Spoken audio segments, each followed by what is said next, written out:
Well, good afternoon, everyone. On behalf of my colleagues in the African and Middle Eastern Division, I'd like to extend a very warm welcome to everyone. I'm Joan Weeks. I'm the Assistant Chief of the Division, and we're very pleased to present this program on the legacy of Vilna's Strashun Library in the aftermath of the Holocaust, The Lost Library by Dan Rabinowitz. However, before we start today's program, we'd like to introduce our speaker. We'd like to give you a brief overview of the division and the resources in the hopes that you'll come back and do some research here.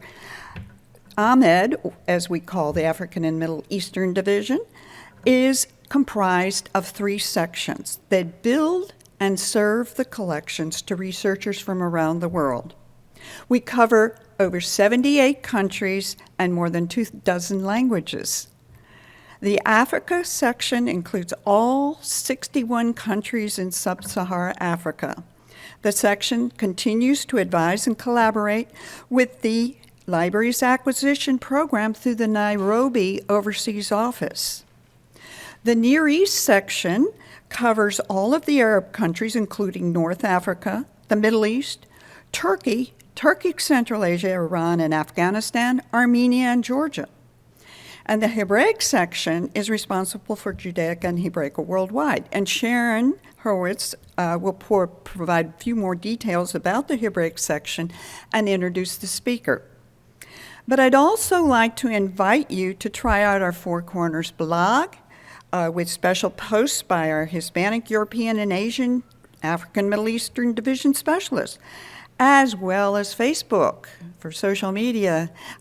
We'd like to have you subscribe, and then you get alerts about upcoming programs. They just pushed right out to you.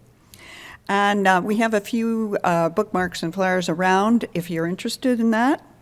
Also, please, we'd like to remind you that the program is being videotaped. If you ask questions, you're kind of implicitly giving us permission to be recorded. And now I'd like to invite Sharon to the podium to introduce the speaker and give an overview of the Hebraic section. Thank you.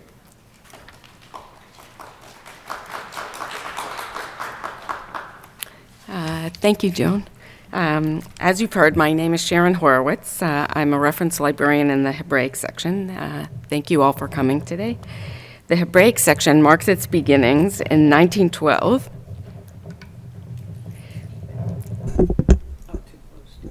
with the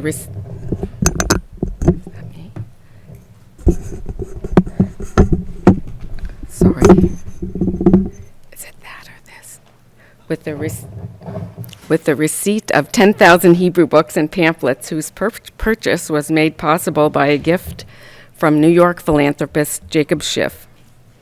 Our collections have grown to about 250,000 items in Hebrew, Yiddish, Ladino, Judeo-Persian, and other Hebraic script languages. The Hebraic section also includes an important collection of books in Gez, Amharic, and Tigrinya, the languages of Ethiopia, past and present. Our section's holdings are particularly strong in the subject areas of Bible and rabbinics, liturgy, Hebrew language and literature, responsa, and Jewish history. 2 of our missions in this division are to publicize our collections and to bring people into the library. One way we accomplish this second goal is by holding lectures and having programs such as the one we are hosting here today. And now, a word about our speaker. Dan Rabinowitz is an avid book collector and the founder and editor-in-chief of the Sfarim blog, a website devoted to the study of the Hebrew book, where he has authored over 200 posts. His articles have also appeared in journals such as Alei Sefer, Hakira, and Tradition on varied subjects such as censorship, plagiarism, and forgeries of Hebrew books, history of religious customs, editions of and illustrations in the Passover Haggadah. He has presented research papers at conferences of the Association of Jewish Libraries, and he gave a talk in the Ahmed Conference Room in 2010 about his research on the illustrations of women on the title pages of Hebrew books. Mr. Rabinowitz is a graduate of Georgetown University Law Center and practices law in Washington, D.C. He is a part of an illustrious tradition of individuals who promote Jewish scholarship while maintaining a demanding day job. And now, please join me in welcoming Mr. Dan Rabinowitz.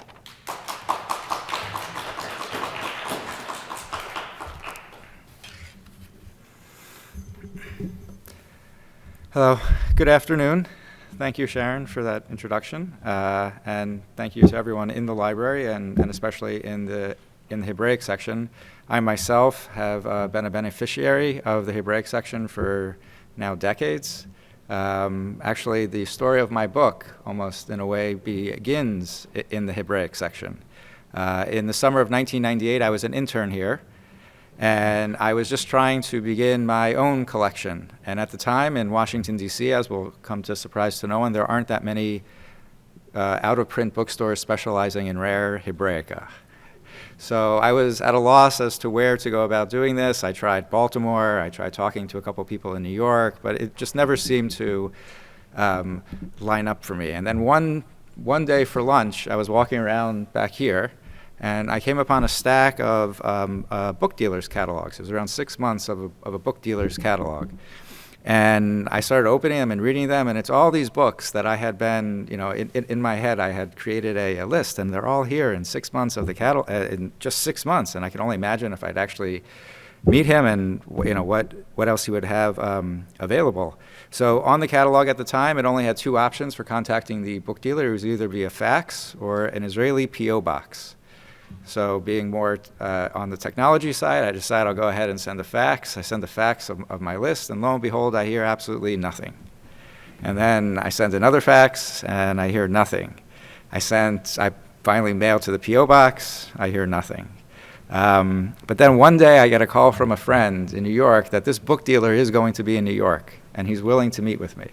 Finally, after all these months, so we got on a train, went to New York, met him, and I was pleasantly surprised to find that he hadn't entirely ignored me. He actually brought a number of the books that I had requested from him. Now, at that point in time, I had not made a request for this particular type of book, but later on, I made a request for a book from the Strashun Library, which he then provided, and that, in a way, kickstarted my whole project in order to figure out what is the history and the legacy of the Strashun Library after the Holocaust. The Strashun Library was the first Jewish public library and one of the greatest Jewish cultural and intellectual institutions in pre-World War II Europe. It was established at the death of Matisyahu Strashun in December of 1885. By 1940, the Strashun Library held 50,000 volumes. But it was not the total number of its books that made it a unique cultural treasure, but that the appreciation of succeeding as a uniquely public library meant that it must attract and provide value to the entire public. And that required amassing and maintaining a collection that would appeal to the entire public and providing a space for everyone. By those measures, the library was a runaway success. In some sense, it is unsurprising that the library succeeded because its founder already believed and lived these ideals of scholarship, intellectual curiosity, openness, charity, and diversity. The library was created from the personal collection of Matisyahu Strashun, the son of the famed Shmuel Strashun, known by an abbreviation the Rashash, whose comments on the Talmud appear on nearly every page. He only missed 4 pages. Matisyahu's library itself is an unusual library for a rabbinic scholar. He had close to 6,000 volumes of Hebrew and Yiddish works, and another 1,500 or so of Judaica, or books written that would be more classified as Jewish studies. They too spanned the 4 corners of Jewish scholarship: grammar, history, Bible, geometry, and he actively encouraged others to use his books.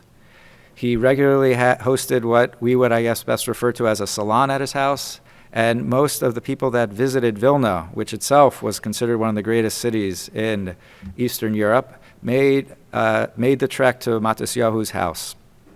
He counted among his friends Rabbi Yitzchak Elchanan Spector, who was one of the leaders of Haredi Jewry, who eulogized Matisyahu, and the leader of the Haskalah movement, Isaac Ber Levinson, with whom Matisyahu carried on a correspondence. His vision for the bequest was to break the mold of the historic Jewish library, attached to a school or a synagogue, and create for the Jewish community of Vilna a new library. A library, as he described, like those he saw in the diaspora. To that end, he donated not only his books, but also a substantial sum and an investment property to maintain and ultimately build the Strashun Library in Vilna. That building, which opened in 1902, was appropriately located in the courtyard of the Great Synagogue, the home of all of Vilna's great communal institutions. That is Matisyahu, who, although he presents certainly as a traditional rabbinic scholar, certainly if one uses his library as a mirror, and the way he lived his life probably would not align with that picture in one's head. And then this next image is of the Strashun Library. So the Strashun,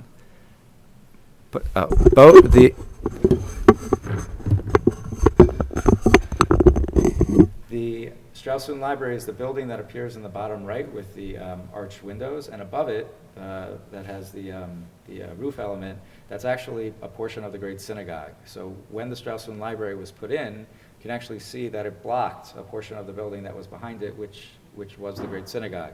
Now in Washington, D.C., I think we could all appreciate how much of a zoning fight that would have been, but at the end of the day, the community, as I mentioned, viewed the Great Synagogue courtyard and what was in it as the treasures of its community. So it actually does not appear that there was any question as to placing it in front of the Great Synagogue, but actually that in a way spoke to what the Great Synagogue and what the Great Courtyard meant to the Jews of Vilna. Now, the larger Strashun Library, the public Strashun Library, subjects range from rare rabbinic books to Yiddish translations of contemporary fiction, Hebrew grammar, homiletics, history, letters, math, geography, anthropology, eulogies, ethics, bibliographies, philosophy, Zionism, Kabbalah, medicine, poems, songs, in languages including German, Russian, Latin, French, Italian, English, Polish, Spanish, Lithuanian, Hungary, and even one book in Arabic. So the library was also unique, claiming the title to the first Jewish public library, as it was fully vested the community. The Strashun Library was free and open, without regard to gender, belief, or economics. Its diverse holdings served the entire community, and the Strashun Library reading room could seat up to 100 patrons at a time, and was open 7 days a week, although on the Sabbath the patrons were prohibited from writing, and became the central place for the residents of Vilna. Its patrons are representative of Vilna's commitment to both traditional and modern ideas and ideals, and its heterogeneity. Lucy Davidovich's description from 1938 emphasizes that the reading room was where venerable, long-bearded men wearing hats studying Talmudic texts sat elbow to elbow with bare-headed young men, and even young women, bare-armed sometimes on warm days, studying their texts. And you can see in this next photo that you have in the forefront on the bottom left of the photo, there's an older man sitting without any head covering, as is the one next to him. Whereas if you look on the other side of the room, you can see more people in more traditional garb. And then similarly here, we have, in terms of the economic strata, we have in the forefront what would likely be two simple, either wagon or some other what we consider blue-collar work, or then in the back you can see that there's more of a academic set, if you will.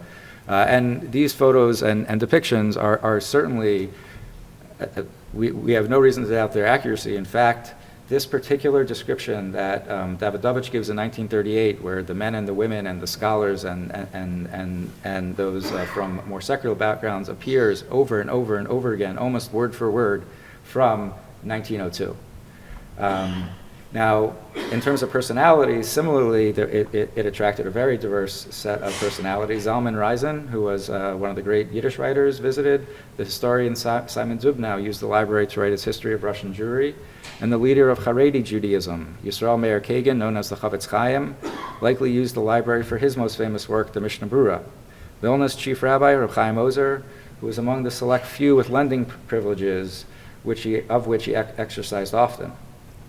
By 1940, the size of the Strashun Library was impressive. What was even more impressive was that the library itself had succeeded in becoming, in many ways, a material representation of Vilna's Jewish community. While there was value to each individual book, the true value of the library was that it provided a singular space of such unique diversity of literature that mirrored the community, that specific That specific collection of books was what truly made the Strashun Library the temple for Vilna's Jews. Alfred Rosenberg, a Baltic-born Nazi intellectual and Adolf Hitler's racist ideologue, was a man of grand but very dark ambitions. He envisioned a network of institutions of higher research across the German Reich as centers for Nazism. The Institute for Jewish Research in Frankfurt, the IEJ, would concentrate on Jews and would contain the greatest collection of Jewish and Jewish-related items. Rosenberg's dream required amassing Jewish cultural property, and he elected to do so by outright theft.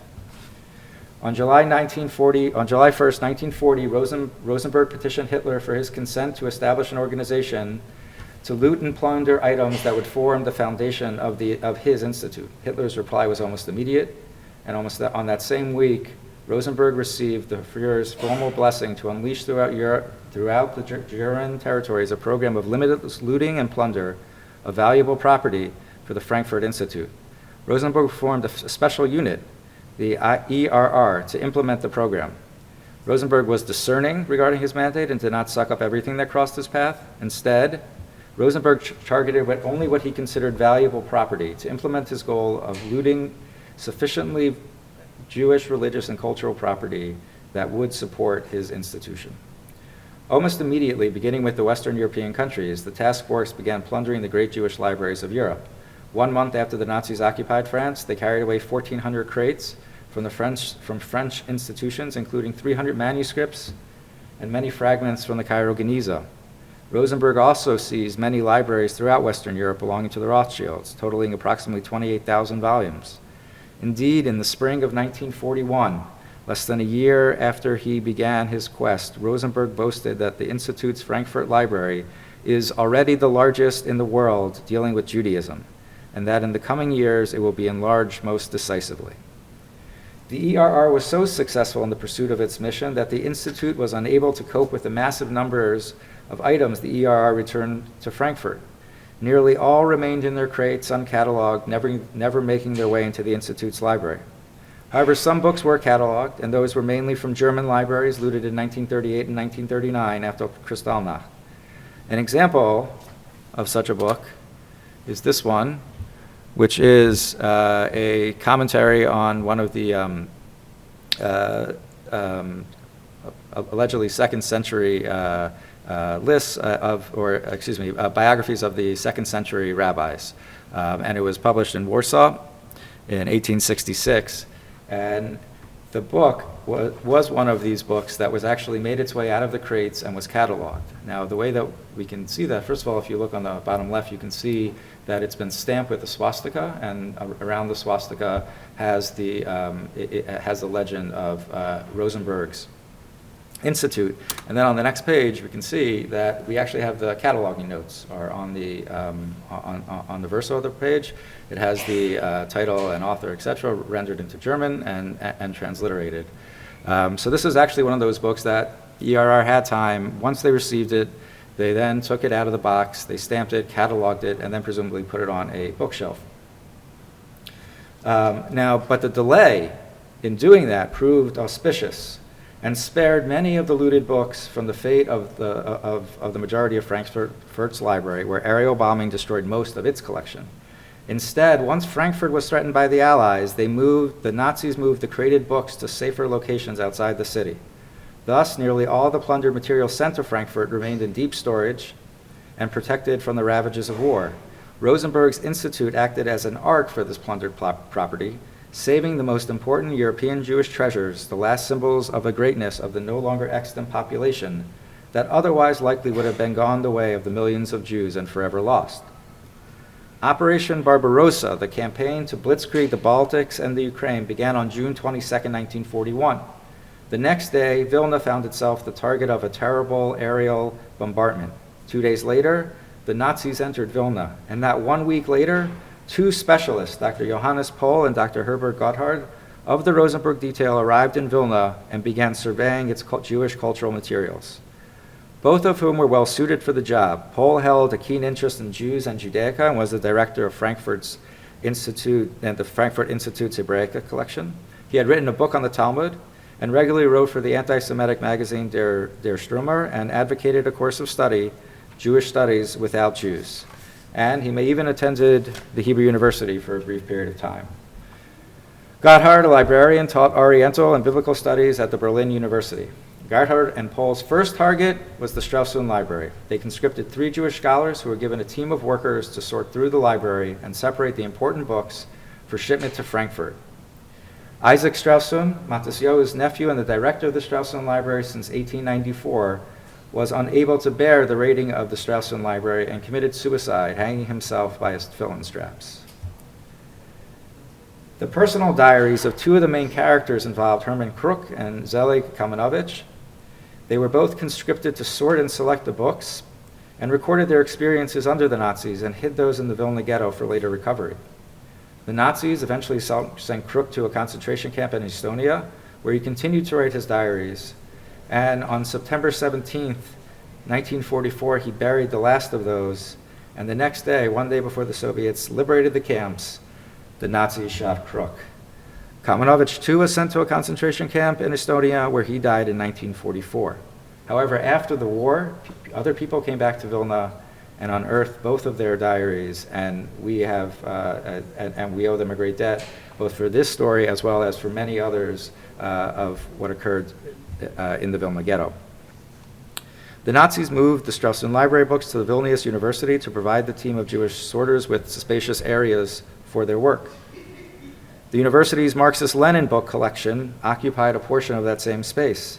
The university's librarian, Ona Samte, and I apologize, I might be mispronouncing her name, it's in Lithuanian and I am not fluent, requested that Kruk, to his best of his ability, protect the Marxist-Leninist collection, and in exchange, she agreed to smuggle out and hide Jewish books. Simta continued to assist Jews in the ghetto and smuggled in food and clothing in addition to books. She also hid a Jewish teenage girl and was subsequently denounced and arrested by the Gestapo. Nonetheless, Simta refused to give up the girl, and she was eventually deported to Dachau. She survived the war, lived for a few years in Israel, but ultimately making her home in Paris. Today, in the Vilnius University courtyard, there is a plaque that honors her as a rescuer of Jews, and in 2015 there was a street in Vilnius named in her honor. The Jewish workers sorting the Strashun Library books, also under the watchful eyes of the Germans, decided to do something to save books as well. But what to do? They were faced with 2 choices. One form of resistance may have been to over-select books that would be sent back to Frankfurt. Jews, seeing that these books are being sent back to Frankfurt, at least at a place where the Nazis will somehow maintain them. So one approach is we try to be over-inclusive. Even books that aren't technically, if you will, valuable, we should try to include those in the shipments to Frankfurt. Or the other option was to hide books, to not let those books go back to Frankfurt.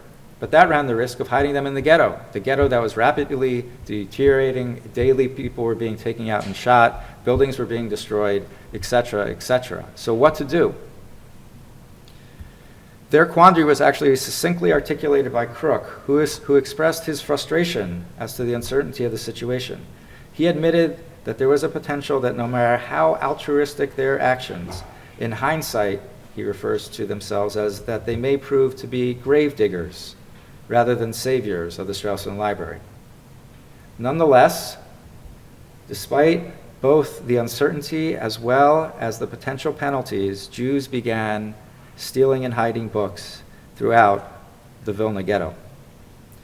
By September 1944, when the Red Army entered Vilna, the Germans had shipped approximately 25,000 Strashun books from the library to Frankfurt. When the crates arrived in Frankfurt, they joined the thousands of others awaiting processing and remained unpacked until after the end of World War II.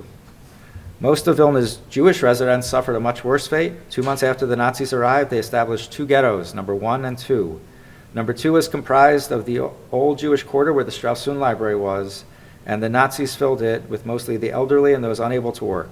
Within a month, they were taken out to the Ponar forest and machine gunned, their bodies left in large pits. By the end of the year, both ghettos had been emptied and estimates vary, between 50 and 75,000 of Vilna's Jews, men, women, and children, had been murdered. In fact, it's difficult to assess what even occurred in Vilna and Ponari because as the Soviet troops advanced, the Nazis tried to cover up their crime They enlisted 80 inmates from a local concentration camp where they formed a unit known as the Corpse Unit. The workers were forced to dig up the bodies, pile them, and then burn them. The ashes were then ground up and buried. After months of this gruesome work, the brigade managed to escape through a tunnel that was dug, and eventually 11 of those 80 escaped. And the tunnel has actually recently been discovered, and there's a documentary about how they survived and escaped through the tunnel. But by 1945, the Strashun Library had been nearly destroyed. Only a small side room remained, still containing a single metal book cabinet, open and bereft of its precious treasures. And that's what the library looked like immediately after the Holocaust. Again, in the forefront, the arched windows is the Strashun Library, and then behind it, which most of it is destroyed, was the top of the great synagogue that you could see as well. In 1945, the Yiddish poet and author Chaim Grada returned to Vilna. He described the remnants of the Strashun Library, which had previously shone forth as a beacon of light and the lifeblood of Vilna, are now an entire row of shattered windows that casts an enormous black shadow like a black covered cloth hung over a mirror in a house where there had been a death.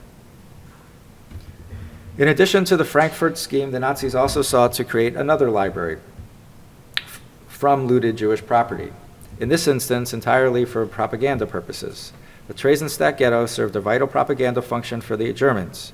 The publicly stated purpose for the deportation of Jews from Germany was their resettlement to the east, where they can be compelled to perform forced labor. Since that seemed implausible that elderly Jews and prominent Jews would be used for forced labor, the Nazis used the Theresienstadt Ghetto to hide the nature of the deportations.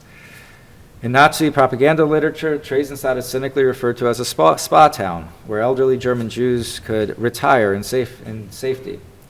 The town was ostensibly self-governed by Jews, had its own money, and a surprisingly active internal ghetto culture, with concerts and poetry readings, and even a library. Of course, the ghetto was in reality a collection center for deportations to ghettos and killing centers in Nazi-occupied Eastern Europe. Books from the library came from Western Europe after being seized by the German army. Like Vilna, the Nazis conscripted Jews in Theresienstadt to sort through looted books of the library. These Jews were referred to as Talmud commandos. In this instance, thousands of books were cataloged and shelved in the fake library. Among the Talmud commandos is Isaac Leo Seligman from Amsterdam. His father, Zygmunt Ziegelman, whose library consisted of an estimated 20,000 volumes, was looted by the Nazis and was among those in Theresienstadt. And this is one of those books. You can see Zygmunt's Ex Libris is on the left, and then underneath it there's a number. In this instance, it's number 1589. That's the individual number that was assigned to every book. Every book in the Theresienstadt library had its own unique number, and 158 was this particular book's number. And of course, one can only imagine what it must have been like if his son had been the one to come across this book, had to catalog it, and in fact, this even contains marginalia, potentially having to see his father's own notes and writing being placed in the Theresienstadt library. The Nazis were maniacal in their quest to loot Jewish books, and in 1944, the United States and Allied bombers reached Frankfurt, and despite the reality that the Nazis were losing the war, they dedicated resources to send the books out of harm's way. The books were shipped out of Frankfurt to castles and salt mines in neighboring towns now protected in their underground lairs. In April 1945, after defeating the Nazis at the Battle of the Bulge, the United States Third Army, led by Lieutenant General George Patton, began its sprint eastward. Patton and his men ultimately reached Czechoslovakia, the farthest point east reached by any of the American forces, and in the process, on May 5th, 1945, liberated the Mauthausen concentration camp, the last concentration camp freed by the Allies. 1 month earlier, however, on April 8th, 1945, the Third Army's 5th Infantry Division, led by Lieutenant Robert Schoenfeld, a Jewish refugee from Nazi atrocities, came upon a castle in Hungen, Germany, which is approximately 35 miles north of Frankfurt. And in it, a massive repository of Jewish manuscripts, books, and other cultural treasures that had fallen victim to Rosenberg's ERR looting operations. The Jewish materials alone were estimated to be over 1 million items. The next day, the American newspapers breathlessly reported this incredible find, and in particular, Schoenfeld's role in the discovery. His personal history led some to characterize the discovery not only as valuable because of the priceless nature of the materials, but also as a symbolic of a more significant victory. The April 9, 1945 edition of the Brooklyn, New York Eagle read, "Borough Lieutenant's discovery of manuscripts, paintings, avenges his flight from Vienna." The article traced Schoenfeld's unlikely path. 1 year after Schoenfeld's birth in 1913, his family left Lemberg and moved to Vienna. There Schoenfeld received his law degree, and in 1938, after the Anschluss, and with it the beginning of the persecution of Austrian Jews, the Schoenfelds feared that Robert was at risk from the Germans and decided that he should leave Austria for America. He arrived in the United States in 1939, and over the next year, his family would join him in Brooklyn, New York. According to his mother, Robert swore never to return to Europe. Nonetheless, he was unable to keep that vow. After becoming a U.S. citizen in 1943, Robert was inducted into the U.S. Army. Because of his linguistic skills, he spoke 6 languages. He found himself in an intelligence unit. In 1944, after receiving his commission, he went to Europe, setting in motion the series of events that led to his unit's eventual discovery of the cache of books at Hungen. Consequently, the press reported Schoenfeld's find not only as a measure of personal vengeance, but also as vengeance for his people. That these Jewish treasures, which Rosenberg had intended to manipulate to support the Nazis' philosophies that treated Jews as Untermenschen, were now under the control of a Jew. The Americans discovered an estimated 1,400 sites containing looted property from all the German-occupied countries, eventually totaling some 3 million Jewish books. All of the Jewish property was consolidated into a single collection point, which in September 1945 was a large 5-story building across from Frankfurt's Main River in the suburbs of Offenbach. The building was formerly owned by the chemical and pharmaceutical company R.G. Farben. Much as with the discovery of the Hungen cache, the conversion of the I.G. Farben building into a repository for the restoration of Jewish property was a tiny measure of justice for the Jews. I.G. Farben had willingly partnered with the Nazis and actively participated in implementing the final solution. Farben knowingly benefited from slave labor at the Auschwitz concentration camp and created and manufactured Zyklon B, the gas used to gas Jews and others. At the Nuremberg trials, Farben's collusions with the Nazis was established as so great that it was described as no exaggeration to assert that the corporation made possible the war crimes and crimes against humanity perpetrated by Nazi Germany. In February 1946, Captain Seymour J. Pomerantz was appointed as the first director of the Offenbach collection point. And on February 26, the I.G. Farben building officially was rechristened the Offenbach Archival Depot, the OAD. Pomerantz was well suited for the project to shepherd the massive collection, identification, and restitution of Jewish books at the OAD. He was proficient in Hebrew, German, and Yiddish, and before his military service, he had served as an archivist at the United States National Archives.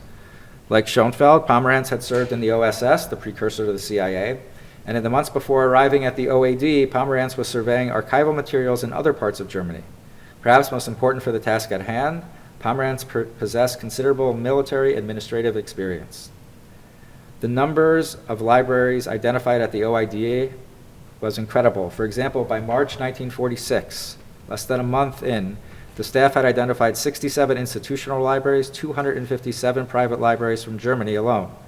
When cataloging began, many important Jewish libraries from across Europe were discovered nearly intact. For example, in March, the OAD staff identified and returned 3 important Jewish Dutch libraries, the Bibliothek Rosenthalia from Amsterdam, the Eitz Chaim, and the Spinoza Library. This is a book that was in the archival depot, the OAD. As you can see, they also stamped the books, or some of those books, and they had their own book stamp. And hidden among these books at the OAD, close to 25,000 books in the Strashun Library sat undisturbed, so substantial a number that it merited its special holding area. In May 1946, Captain Isaac Bankowitz replaced Pomerantz as director of the OAD. Bankowitz's most important innovation was the creation of a catalog of ex libris contained in the books at the OAD, which vastly sped up the identification process. This worked as follows. Bankowitz, after sampling the books within the depot, photographed and reproduced as many ex libris as possible and assigned numbers to each. Thus, Sorters could mechanically compare the stamps with Bankowitz's catalog quickly moving through the crates. And this is what the catalog looked like. On the one side, you had the photos of all the ex libris. They have a number assigned, and there was a key that then had which library worked with that particular stamp. And because this was mostly done by German sorters, not by Jewish sorters, so they couldn't necessarily read Hebrew. They most certainly did not. So this was an easy way to very quickly move through the books, and I still identify where and who owned those books. Bankowitz's catalog contains a little over 4,000 stamps. 2/3 are of Jewish provenance, the majority of which are sourced from Eastern European libraries. Vilna alone had 213 stamps. Ultimately, some 3 million books were housed at the OAD, but despite the near miraculous survival, they were almost lost again. And only due to the efforts of the United States government are they here today. Legally, heirless property becomes the property of the country of origin, with the ability to identify a book's country of origin. The then existing law required that the books go to the now murdered Jews' original country. Application of the law would have the perverse effect that the majority of the books would go to Germany. Property that originated in Lithuania and Poland, such as that of the Strashun Library, was at risk of falling into Soviet control. An equally inappropriate result. In Eastern Europe, some Jews were murdered after they returned to their homes. How would their books be treated? The USSR was generally antagonistic towards Judaism and unlikely to preserve the books if they did not outright destroy them. By July 1946, the Polish and Soviet governments had already received Jewish property. Yet there was little doubt how the Jewish property was would be treated, as according to a contemporaneous report, the state of Jewish books in Poland was that in Lodz, fish is wrapped for sale in a Gemara and a Talmud sheet. Even if the government elected not to follow the law of heirless property, where should the property go? There was no Jewish state, and it was not even clear that there would be a natural location for the books. To address the shortcomings of the existing law in lieu of lack of Jewish nationhood, Jewish organizations and institutions proposed that for purposes of restitution, they should be recognized as proxies for the exterminated Jews. However, without modification to the existing law, the Americans who controlled the OAD were unwilling to grant Jewish bodies nation-state status.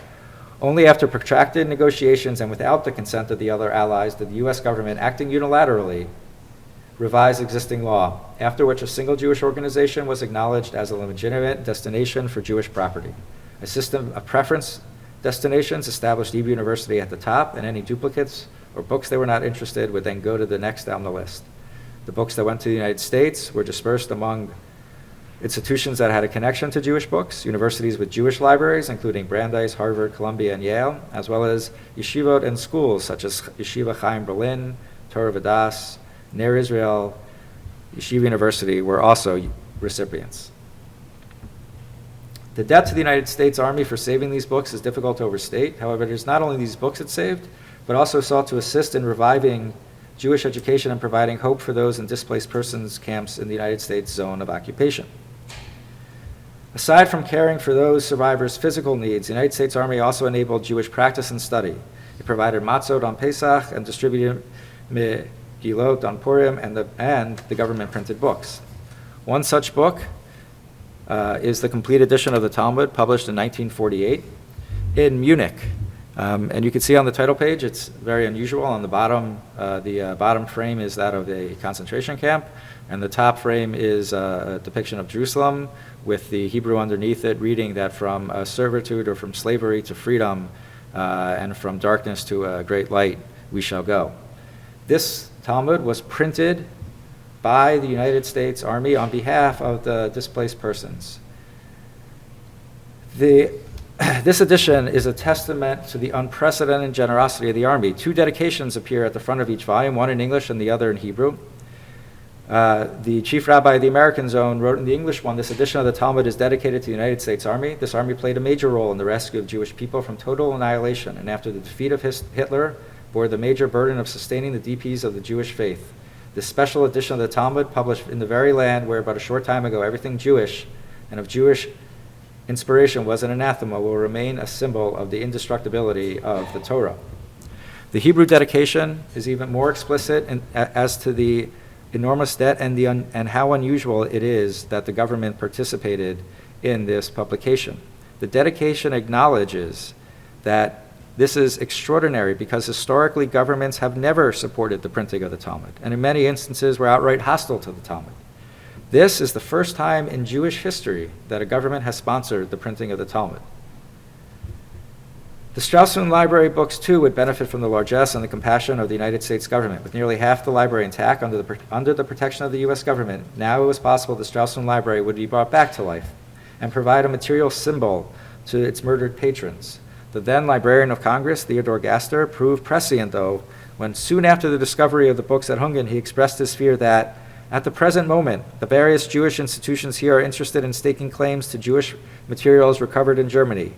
Each of the principal Jewish libraries, for example, sees in the present situation a unique opportunity of enlarging its holdings without expense. YIVO was a Jewish secular institution that was headquartered in Vilna before World War II. It was among the most well-known and prestigious Jewish institutions in pre-war Europe. Its mission was the scientific study and preservation of Eastern European Jewish life. In Vilna, it had a library of some 40,000 books, but it was mainly known for its immense archive of books and documents and items related to the history of Eastern European Jewry. As part of the fog of post-war and the general uncertainty of restitution law, despite the lack of any evidence of ownership, YIVO told a story that had placed it as the pre-war owner of the Strashun Library books. There's no extant evidence that YIVO legally owned any books from the communal Strashun Library, yet, in affidavits to the State Department and during negotiations with the Army, YIVO representatives provided a narrative that described a legal transfer of public assets to YIVO. Based upon those representations, in July 1947, the U.S. Army, it's actually technically the Library of Congress, as it was the agency that was responsible for any and all book releases from Frankfurt, released 23,709 Strashun Library books to YIVO in New York. By comparison, YIVO recovered only 8,842 of its books from its pre-war library. To cement its claim to the Strashun Library books, when the books arrived in New York, they were stamped with YIVO's pre-war Vilna Library ex libris, backdating its ownership. So if you see in this particular book on the bottom right, in the, I guess it's blue stamp, that is the stamp of Matisyahu Strashun. The book originated from his personal library. And then the red stamp above it is the YIVO stamp from Vilna and not from New York, that was put on presumably after this book arrived in New York. Despite the ex libris, YIVO was still concerned that its ruse might be discovered, and rather than announce that half of the famed Strashun Library survived and was in the United States, YIVO concealed the existence of the books for over a decade. Only in 1963 would YIVO widely disclose that it held a substantial number of Strashun Library books. Second, the opportunity to protect the true cultural significance of the books as a collection of the books was also lost when they moved to YIVO. Instead, the Strashun Library books were indiscriminately mixed with YIVO's other books. YIVO treated the Strashun Library books in the same manner as the rest of its books, merely one book in a larger collection. Nonetheless, despite all of YIVO's attempts, even before it announced its tremendous find, the book's location was discovered. YIVO's claim to ownership of the Strashun Library was complicated by emergence of an apparent heir, Tzvi Harkavi, to the Strashun collection. In this instance, an inherent issue regarding heirship to Eastern European Jewry rose to the surface and brought two diametrically opposed views on the proper determination of heirship into direct conflict. The dispute with Harkavi and YIVO went beyond Harkavi, which he was a relative of Strashun, and went to the core issue of heirship to the legacy of Eastern European Jewry, the diaspora or Israel. Tzvi Harkavi was a great-great-nephew of Matisyahu Strashun. He was an officer in the Haganah and a prodigious writer who contributed to and wrote 57 books and over 600 articles in at least 6 different languages. He was a Zionist leader and the director of the Central Rabbinic Library at Heichel Shlomo in Jerusalem.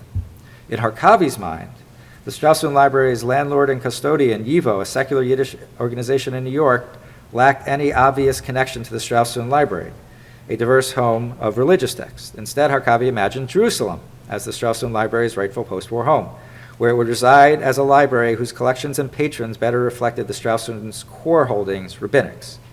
This, despite the actual composition of the Strashun Library, a library that was much broader than any rabbinic library. Nonetheless, according to Harkavi, the library he oversaw, the Central Rabbinic Library that was located at Heichel Shlomo, was just the type of institution to propound the life mission of the Strashun Library. Today, Heichel Shlomo is perhaps best known as the location of the great synagogue in Jerusalem. The original intended purpose of Heichel Shlomo, though, and his building was to serve as a comprehensive location and institution for all religious Jews worldwide. To that end, the building housed the chief rabbinate, a museum, a library, and the great synagogue. In 1958, the Central Library sent Harkavi on a mission abroad to establish relationships with the great libraries of Western Europe and the United States. In fact, among the libraries he visited was the Library of Congress. But as Harkavi explained soon after embarking on his trip, transferring the Strashun Library books post-haste to the Central Rabbinical Library was his primary goal. On November 25, 1958, in his capacity as the director of the Central Rabbinic Library, he reached a settlement with YIVO regarding the Strashun Library books. YIVO would gift the Central Rabbinic Library in Jerusalem all duplicates of rabbinic books that bore the stamp of the Strashun Library. However, that did not end this saga. Harkavi took a two-pronged approach to removing the books from YIVO. Aside from being a librarian, he was a distant relative of Strashun and claimed that he was the heir. Soon after the negotiated settlements, he prevailed in an Israeli court and challenged not only YIVO's ownership, but Heichel Shlomo's. Nonetheless, Harkavi was not interested in keeping the books himself and agreed to gift them to Heichel Shlomo, but with a few conditions. Some included that the books be rebound and their covers marked as to their origin, the Strashun Library or Matisyahu himself. Harkavi's claim and the ruling is unclear.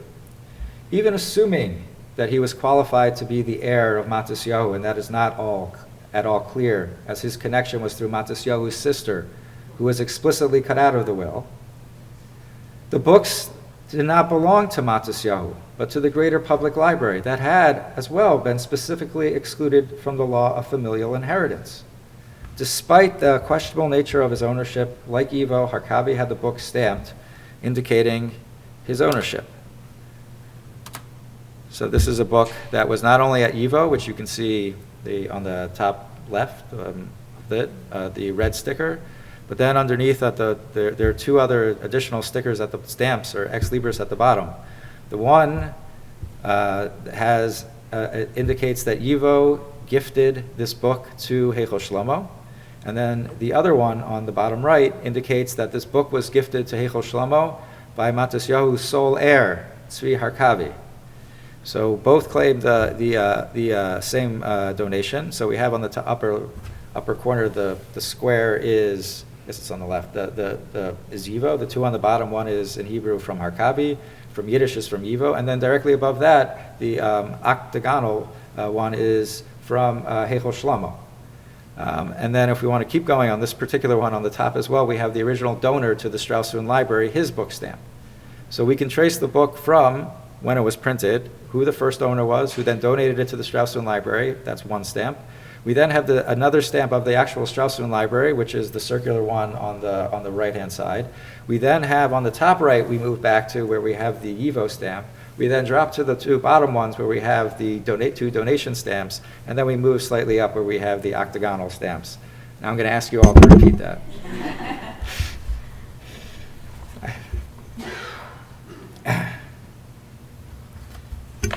Eventually, 2 years after sending the rabbinic books to Israel, YIVO finally acknowledged that it housed part of the Strashun Library.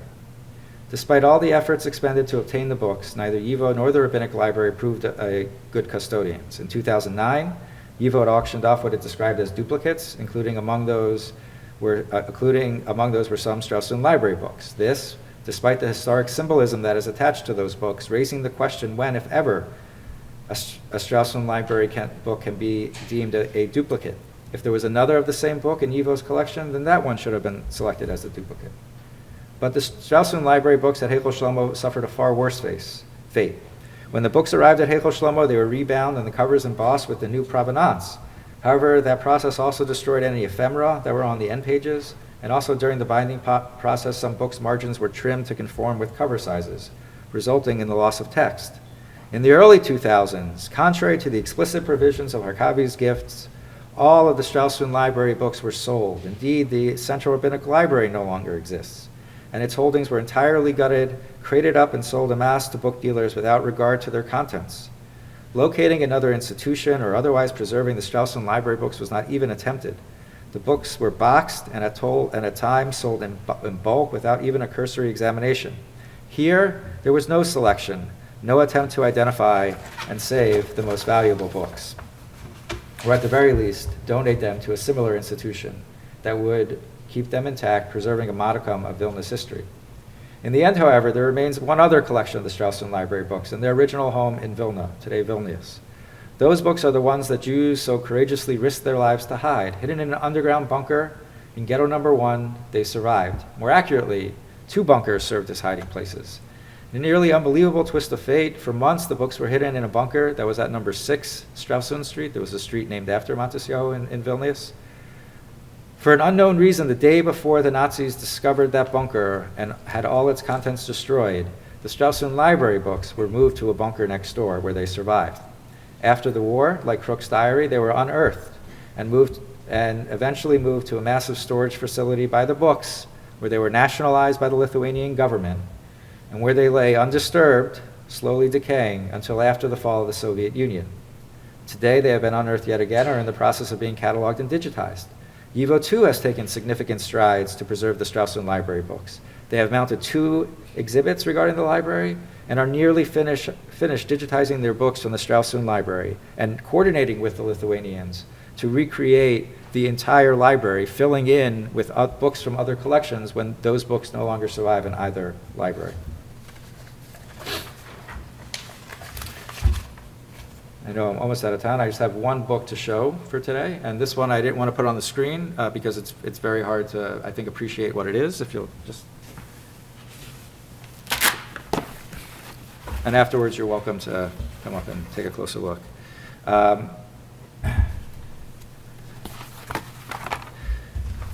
This last book is a book of responsa. It's called Perech Mata Aaron, published in 1733 in Amsterdam. This book and its condition in many ways tells the story of the Strashun Library and the larger story of how Jewish books are embedded in their history. This book belonged to Matisyahu and is among the books that carries YIVO's pre-war stamp. It has wood covers that are swathed in leather, and as you can see, one is nearly entirely broken off and the other is cracked in half. The end pages, though, are not blank. The end pages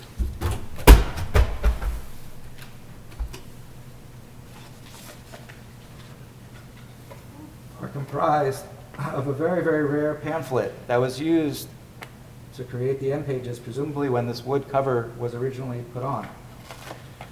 The end pages are from a small book, 12 pages long, called Reach Nichoach, which there's only one known complete copy that exists today. It's both in Hebrew and in Yiddish. These are the pages from the smaller Hebrew section, which is apparently is rarer than the Yiddish.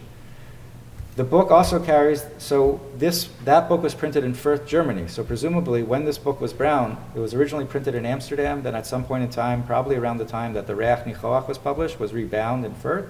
And then from there we have a signature of a rabbi who lived on the Austrian-German border, tracing now the book's journey further south.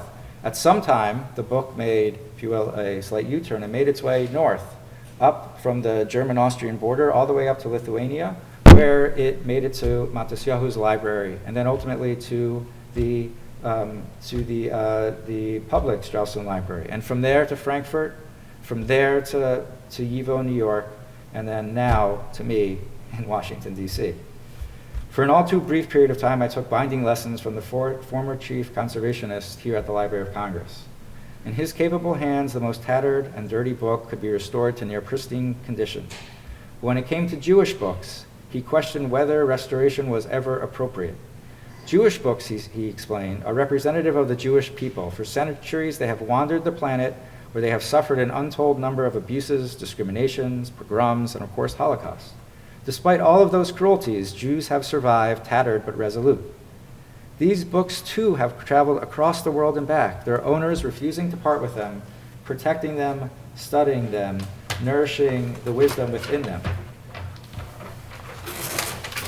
While the books may no longer look new and now have their covers hanging off, their pages water-stained and damaged, for the people of the book, for people who have survived again and again against unfathomable odds and have held together while holding on to their cherished books, the books themselves are the story of the book, of the Jews. Thank you.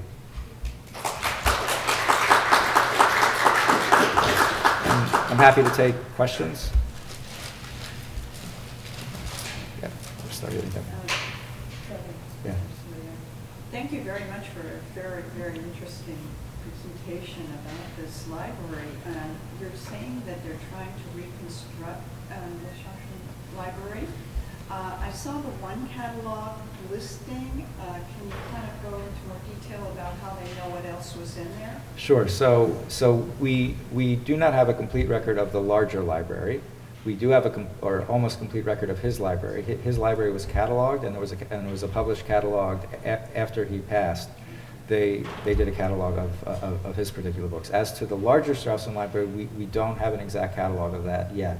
We only have, there had been a variety of attempts to do so, but they were never completed, and we only have some number of card catalogs. But their first order of business is to first recreate his library, and then we'll see from there. Yeah, I think there's... I was recently in Israel visiting family and discovered that my cousin's maternal grandmother was a Strashun. She asked me if we knew the name, and she said that she and her son visited Ghetto in New York and were treated like royalty. And I have when I saw this lecture, I was very excited to hear more. But I do have a question. Is there any single listing of all of the Strashun holdings in all of these various places you mentioned? No, there's not. What we have, though, are a list of subjects. So we have a variety of proxy lists, but an individual book-by-book list we do not have of the larger library yet. Yeah. What percentage of the library remains at Evo, and what percentage was taken by Holocaust and distributed in law? So I can't give you an exact number. As I mentioned, it was a little over close to 24,000 books went from Frankfurt to Evo. A little over 1,000 of those went to Heichel Shlomo. As to the exact number of books that are in Evo's collection, they are in the process of digitizing around 10,000. I don't know what that means for the other 13, if that simply means that they haven't identified or something else has happened to them, but they're currently nearly finished digitizing around 10,000. Yes? Okay. I just want to thank you very much for an exciting talk. And also, books are being sold over there. And Dan has graciously agreed to sign any books if anybody wants. And thank you all for coming. If you would like to add your email to our section's email list so that you get notified about lectures, so then talk to one of the staff members or to me, and we'll add your name to the list. Thank you very much for coming. Thank you.